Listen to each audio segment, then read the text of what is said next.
Today, I will be talking about the Arab world, and very quickly, my credentials are that I was a career diplomat for Pakistan for 33 years. Quite a bit of these years was spent in the Middle East, in a number of countries, the United Arab Emirates, Morocco, Syria, and I also headed the Middle East division in the Foreign Ministry of Pakistan some years back. And when I started teaching here at the Whitehead School, which has a mix of academics, of course, they bring up the faculty, but some practitioners like myself, persons who have had some type of foreign affairs background or some type of United Nations experience, I was able to bring into the classroom some of these experiences, and I will try to share some of them with you today also.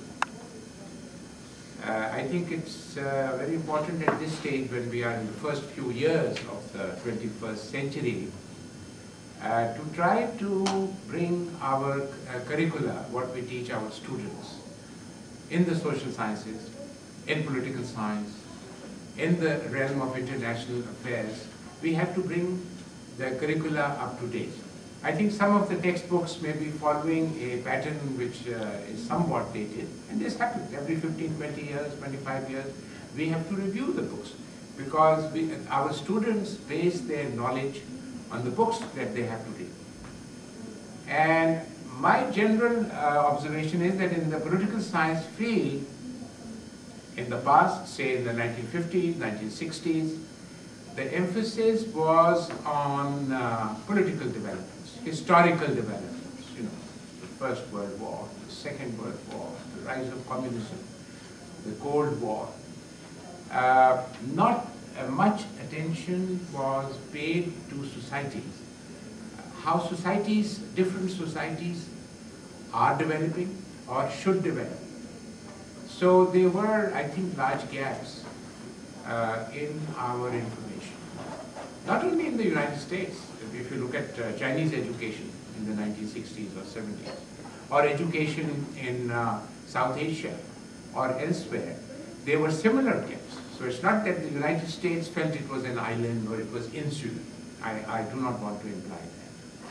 But having said that, since the United States assumed a position of leadership, superpower status, and had multiple interests in different continents, therefore it was more important for a country like the United States compared to other countries, and I don't want to downgrade countries and I don't want to give them a ranking system here, to know about other regions, other peoples and other cultures.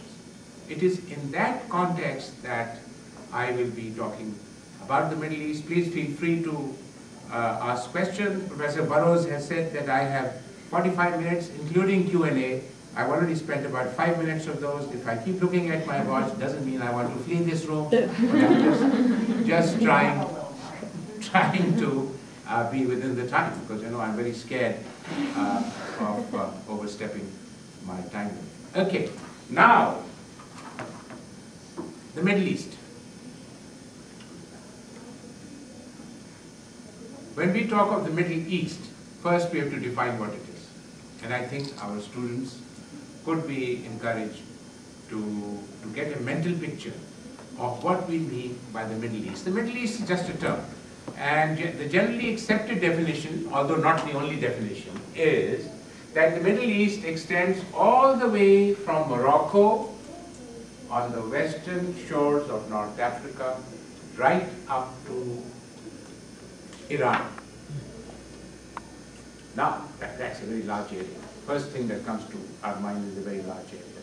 And of course, the Middle East has different ethnicities, different peoples, but it's largely inhabited by Arab countries. There are 22 Arab countries who are members of the Arab League, which is the regional organization which unites the Arab countries. But Turkey is not an Arab country, and Turkey is a member of the Middle East.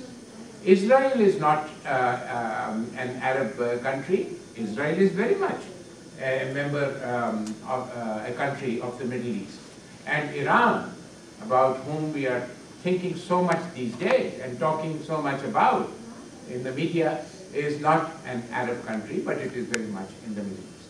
So I think we need to start differentiating the Middle East and not treat it as a monolithic entity. And this we should do not only for the Middle East, but for any region that we are studying.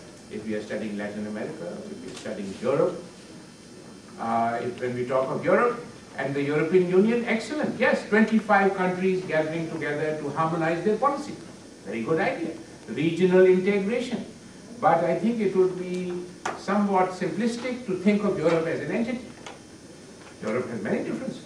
Similarly, in the Middle East, there are many differences, and I think it's time that we focus on some of the important issues confronting the Middle East today, and which will be with us, say, for the next 20, 30, 40 years. If we adopt that approach, that would be perhaps a more nuanced approach, a more sophisticated approach, than to look at it purely in Cold War terms as we did in the past, allies, enemy terms, oil-producing region, coming out with oil and taking our money away from us and, becoming rich on the proceeds, petrodollars and stuff like that. I think these are more journalistic cliches. I would submit to you that perhaps a more relevant way of looking at the Middle East is to look at it in terms of human development. Now, human development is a relatively new concept where the United Nations has played a part, the economic part of the United Nations, which is the United Nations Development Program. Development economics has played a part, development economists now think of regions and countries in terms of what is the level of their human development. And one very good template, like we have a very good template here, which Professor Burrows has told us, and this is a very good way of addressing that question. Now, how do we address the human development question? Through a ranking of countries on certain criteria. What is the mortality rate in that country? What is the infant mortality rate in a particular country?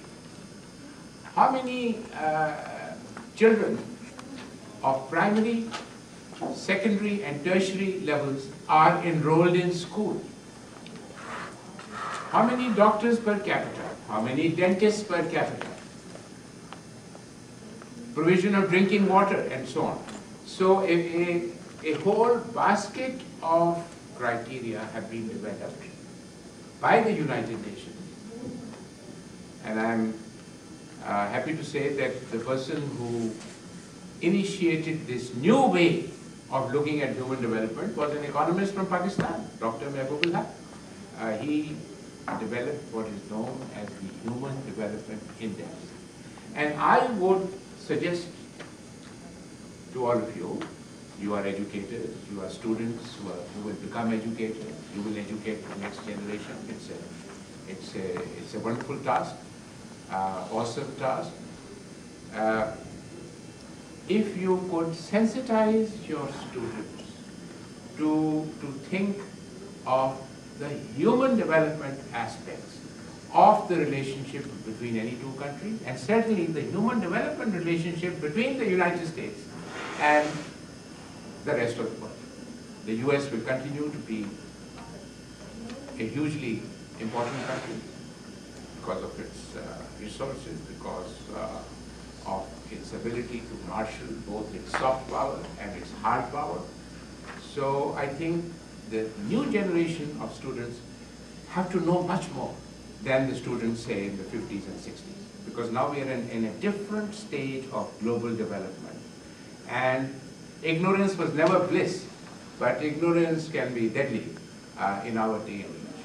There is so much information out there. If we are not able to marshal this information into an interesting and coherent model, then I think we educators should also take the blame. Let's not only blame the soldiers and the diplomats and our statesmen and our legislators, What are we doing as educators? After all, we have the attention of our students, well, at least most of them, those who are not IMing and texting, we have their attention for 45 minutes, 50 minutes. And we can tell them, this is the way to go about it. This is the suggested way you should tackle a region. Now, if we talk about the Middle East, we say, oh, war. Immediately to our mind, there are images which are flashing on our TV screen, fighting going on the West Bank or in Gaza, demonstrations taking place, terrorism, suicide bombing. So a lot of negatives immediately come into our mind. The media seldom focuses on human development. I have already suggested to you the criteria which have been evolved by the United Nations to gauge the human development of each country. Not surprisingly, the Scandinavian countries are at the top. In the last Human Development Report, which is an annual activity and which all of us can access easily at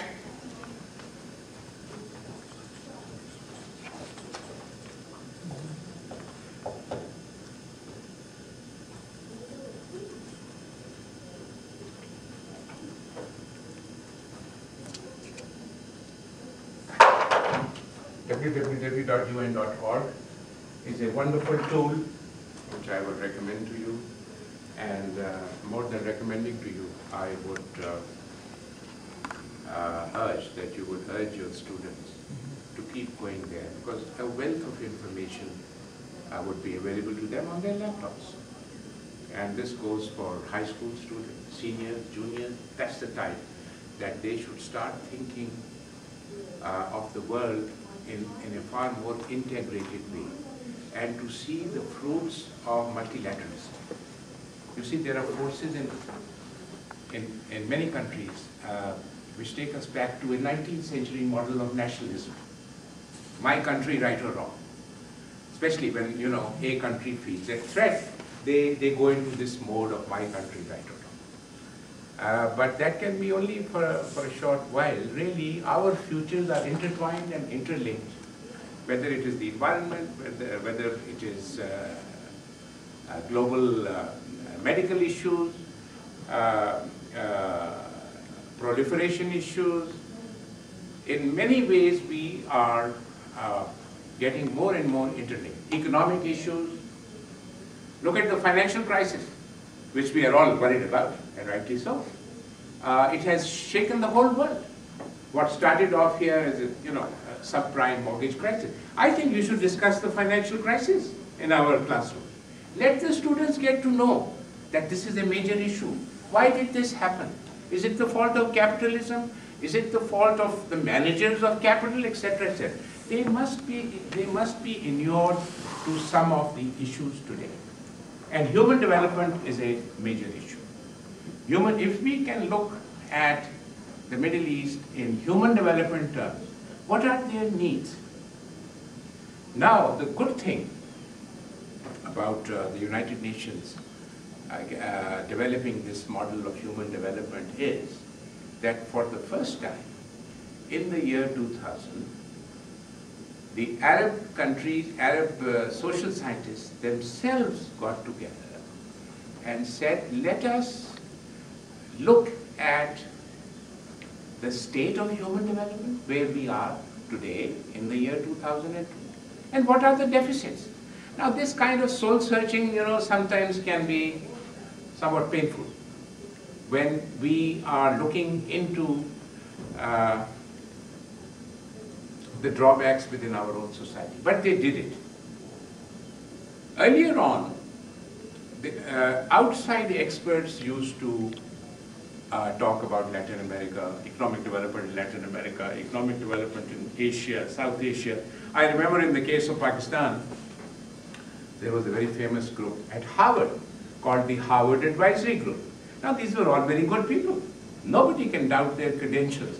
But they were outsiders trying to, trying to look at major economic indicators And they might have missed some of the anthropological, some of the sociological nuances of a society. So who better than the Arab scientists themselves to come up with the deficits in human development in the Arab world. And what were these three deficits? They came up with three major deficits, which were deficit in governance.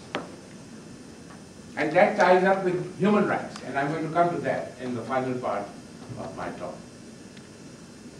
Good governance has been established as a very important precondition for progress. By good governance, one means that the governing apparatus in the country should be elected with the consent of the people and should continue to rule with the consent of the people and should follow universally accepted practices like accountability. You and I as students, we pay taxes. So we do not want our taxes to be misused. In the Middle East, this level of good governance has not yet been established. Many of these oil-producing countries have access to large amount of funds, but the citizens of these countries do not know where these funds go. Do they go into the private accounts of the sheikhs and the amirs and the kings, or are they put into developmental schemes? So what is lacking?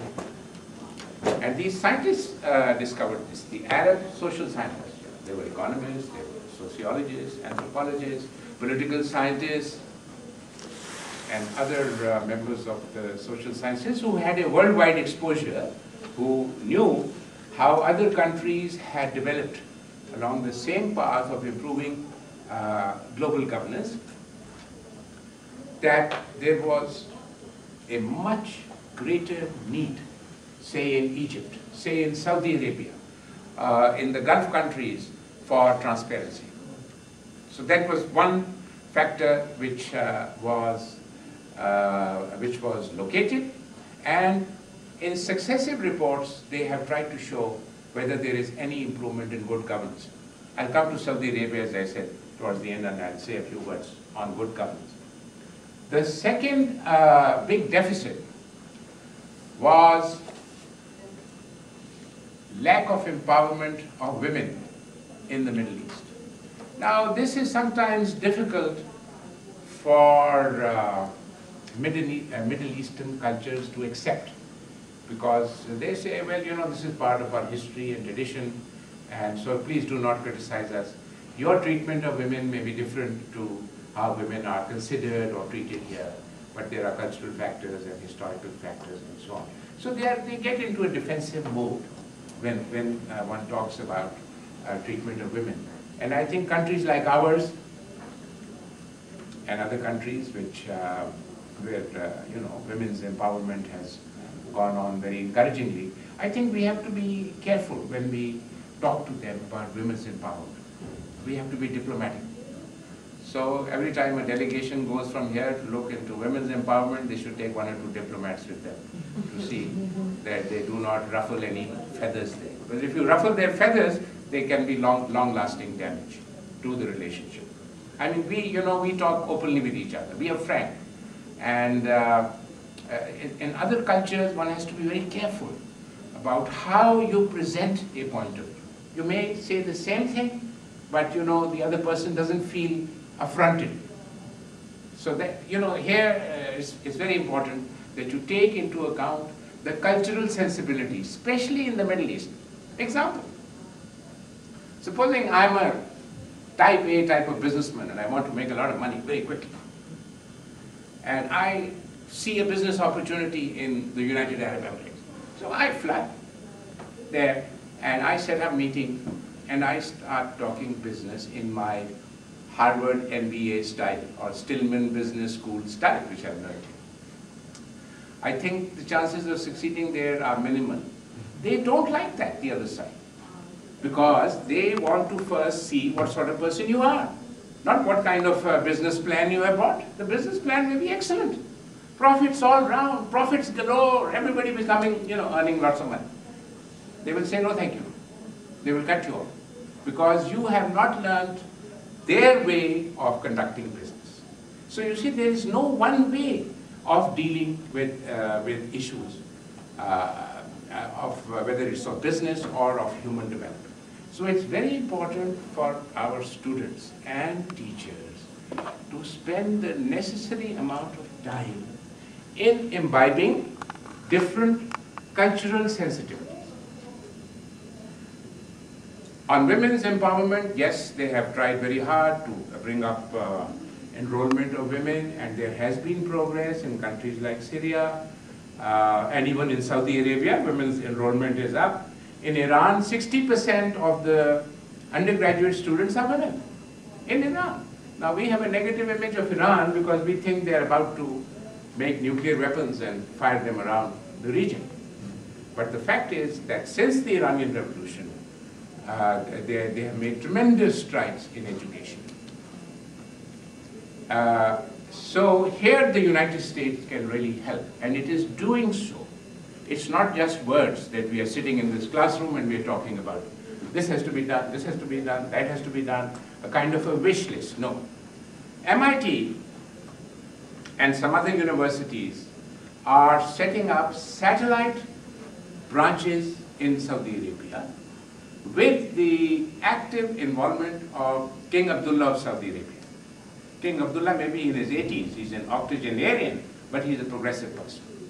And he knows that the future of Saudi Arabia and of the wider Arab world lies in coming up to speed in the educational sense.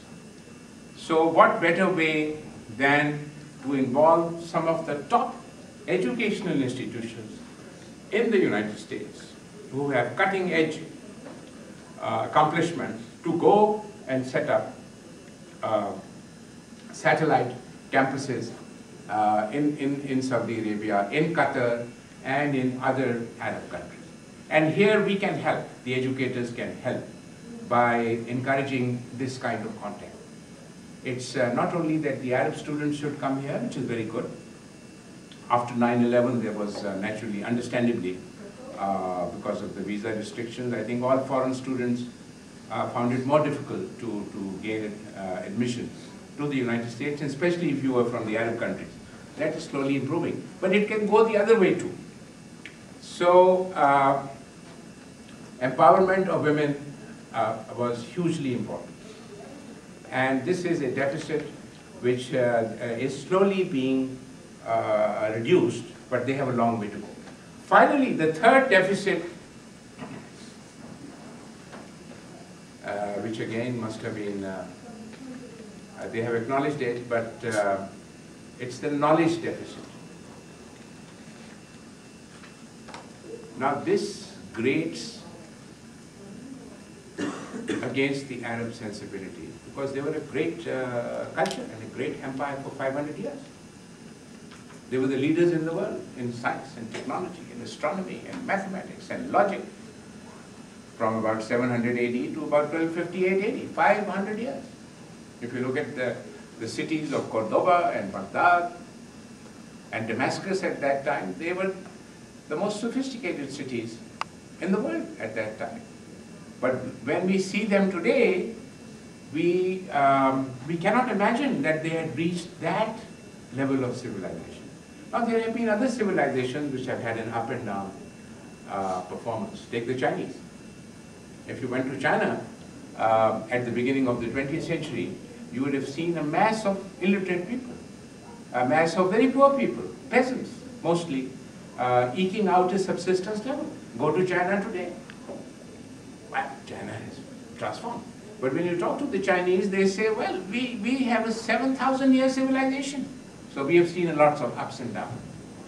So when we are teaching our students about the Middle East, when we are teaching them about other areas of the world, we must start off with a historical survey of that area. And it's amazing how much information would come out about that country. And if we are sensitive to the past history of that country, they are more willing to engage with us and to follow us. Today, one of the biggest grievances in the Arab world about the United States is that you do not respect us. Now, what do they mean by that? You do not respect us. It means that you do not study us. You are not interested in us. You look at us in a unidimensional way. For you, we are cardboard figures. We are Hollywood figures. When we see this movie, Obsession, that's the way you look at us. Terrorism, or The Siege, or I can give you 10, 15 names of the Hollywood movies, because that is the only exposure we Americans have to the Middle East.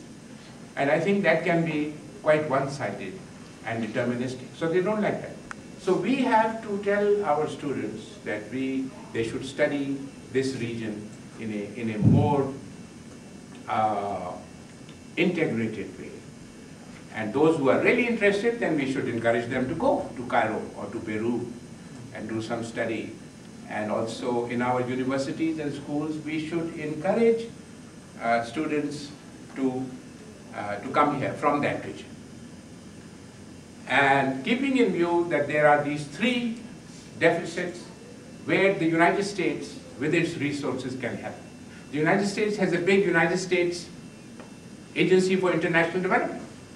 The Agency for International Development previously used to give money for big projects, dams, other, very visible projects in the developing world, agricultural projects, building an airport, and so on. Well, there is nothing wrong with these infrastructural projects, but now even we want to get the maximum bang for our buck, to use an expression. So we have to change our aid-giving philosophy also, and try to concentrate on reducing these three deficits in human development, which have been recognized by the experts themselves. On Saudi Arabia, I would say that it's, again, for our students. They should look at how this relationship started between the United States. It's very interesting. When the Kingdom of Saudi Arabia came into existence, what year did it come into existence? How? What was Saudi Arabia before? I mean, before it became Saudi Arabia. Why is a country named after a tribe?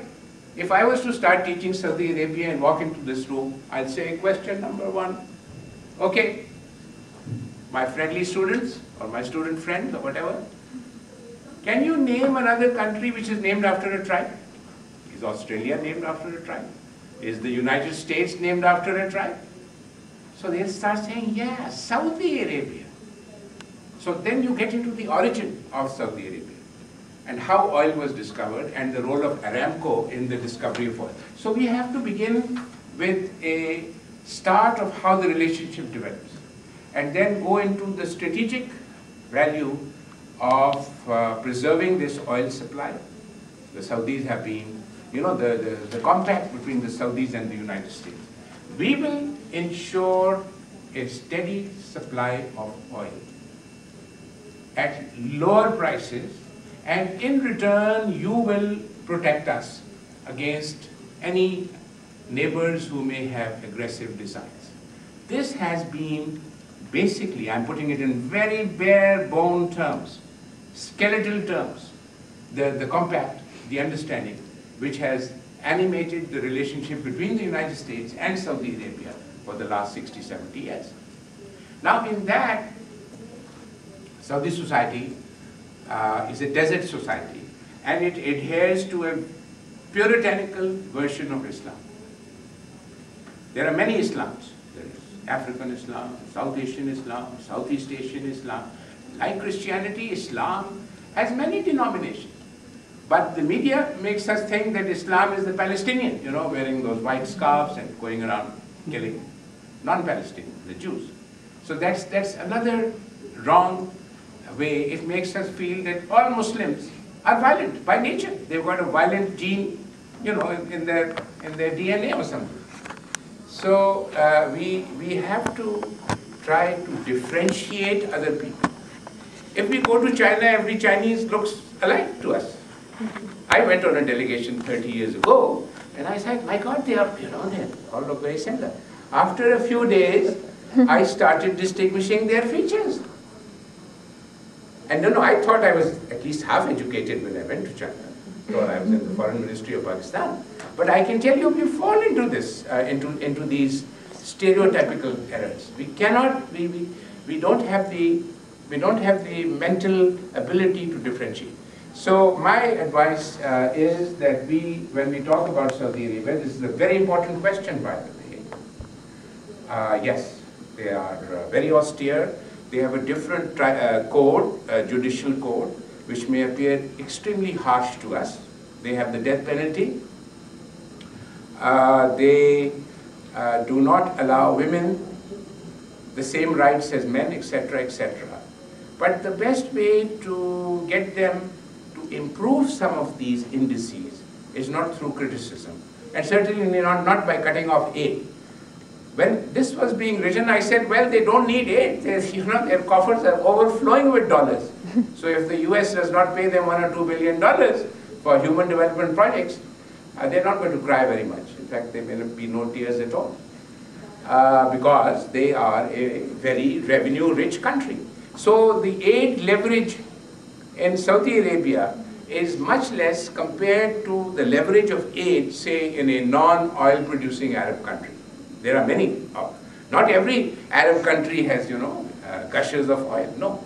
So I think this question is best answered by using the influence that the United States has in the major countries like Egypt, like Saudi Arabia.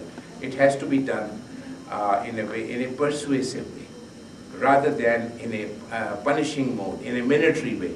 Because if you use that, then you'll get their backs up about human rights. Yes, we must notice human rights abuses in every country.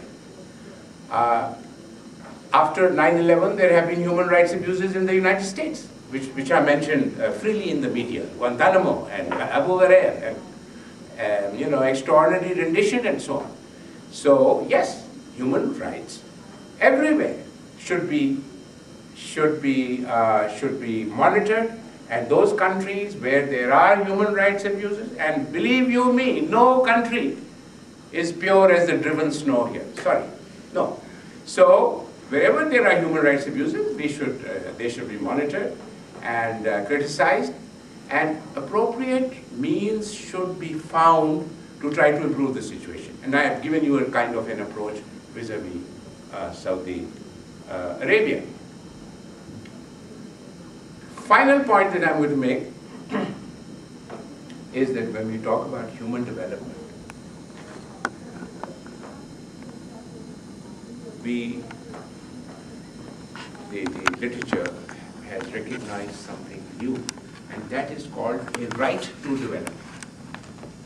The developing countries say that we have a right to develop.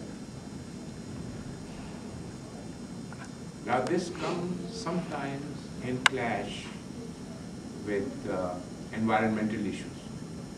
Take the rainforests in the Amazon or the forests in Indonesia. Now the forests in a country like Indonesia or Malaysia are being depleted at a much larger rate than can forests be regenerated.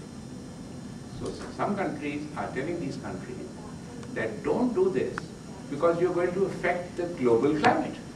Now those countries say, but you did it in the 19th century. Were you caring about deforestation? And did you care about the effects when you cut off the trees, the erosion of the soil and other deleterious effects? Now when we are trying to grow, you are telling us that don't do this, don't do this. But this will impact our development. So here, again, I think a large amount of diplomacy is required. The right to development is recognized now by a number of countries as a human right.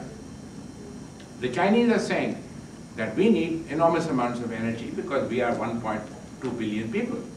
So now you are telling us not to use these different types of energy, but we have to, the polluting energy, coal-fired plants and so on. But you are impeding our development.